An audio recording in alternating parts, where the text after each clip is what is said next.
আজকের সম্পূর্ণ ভিডিওটা ক্যাটিজেন এয়ারড্রপে যারা কাজ করেন তাদের জন্য। তো আপনাদের আজকে বলবো ক্যাটিজেন এয়ারড্রপ কি করলে টাকা পাবেন, তো আর কিসের উপর ডিপেন্ড করে এই ক্যাটিজেন এয়ারড্রপে এলিজিবল হবেন। তো এয়ারড্রপে ঢোকার পর এরকম একটা ইন্টারফেস আসবে। তো সর্বপ্রথম আপনি দেখবেন আপনার লেভেলটা কোন লেভেলে আছে। মূলত এই ক্যাটিজেন এয়ারড্রপ দিবে লেভেলের উপর, আপনি কোন লেভেলে আছেন সেইটার উপর ডিপেন্ড করবে। তো এখানে ক্যাটিজেন এয়ারড্রপে সিলভার লিগ থেকে শুরু হয়েছে। তো আপনি যদি সিলভার লিগে, গোল্ড লিগে এরকম উপরের আপডেট থাকেন তখন আপনাকে বেশি কয়েন দেবে এয়ারড্রপে। তো এইটাই হচ্ছে কথা। আর এখানে এলিজিবল হতে হলে অবশ্যই আপনার সিলভার লিগ লাগবে। তো আপনি এটা কোথা থেকে পাবেন আর কিভাবে দেখবেন আপনি ক্যাটিজেন এয়ারড্রপে সিলভার লিগে আছেন সেটা দেখাবো। সেটা দেখার জন্য আপনি এরকম আসবেন, আসার পর মূলত আপনার এই যে কয়েন আছে এর পাশে লেখা আছে সিলভার লিগ।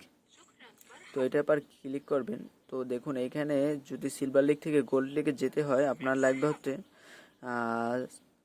এখানে আপনার লাগবে হচ্ছে 5,60,000 লাগবে গোল্ড লিগে যেতে। তো মূলত এই ক্যাটিজেন এয়ারড্রপে এইখানে আপনি বিড়ালের লেভেলগুলো আপ করে নেবেন এরকম মিলিয়ে মিলিয়ে গেম খেলে। তো আপনি যত বেশি গেম খেলবেন আপনার তত বেশি কয়েন দেবে।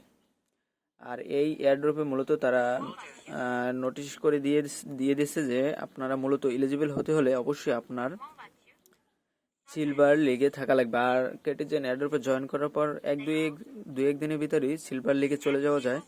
তো আর এই ক্যাটের যে লেভেলটা আছে এই লেভেলটা খুব বাড়িয়ে নেবেন যে প্লে পারেন। যত বেশি গেম খেলবেন তত বেশি কয়েন দেবে আর লেভেলটা আপ করতে পারবেন।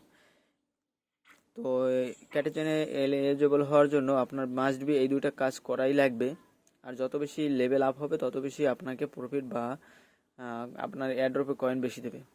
যদি আপনারা এয়ারড্রপে ক্যাটিজেন এয়ারড্রপে জয়েন হতে চান অবশ্যই ডিসক্রিপশন বক্সে লিঙ্ক দেওয়া থাকবে, জয়েন হয়ে নেবেন।